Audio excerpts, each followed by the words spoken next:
Hello, this is your July reading. It's Cancer season and a little bit of the Leo season towards the end of July. So to Cancer and Leo, shout out and happy birthday to you guys.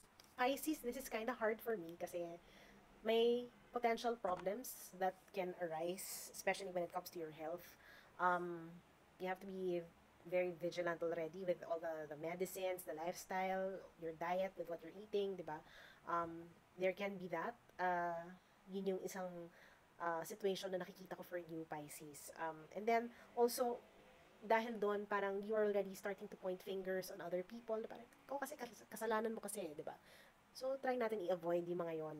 Um, this actually is a good time na to tell you all about it, yung certain health issue that you might be facing, para at least ngayon pa lang nape-prepare nyo na yung sarili niyo.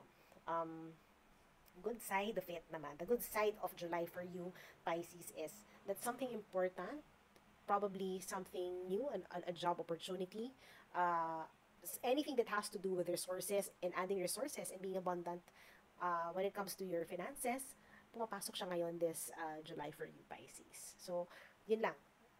Para pumasok siguro rin yung good wealth for you, you also have to take care of your health. Health is wealth, remember that, okay?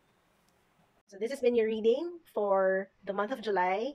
Comment below, subscribe, hit the notification bell, follow me on TikTok and on YouTube. And if there are videos that you feel might help you, feel free to browse my channel here. And I'll see you in my next video. Bye!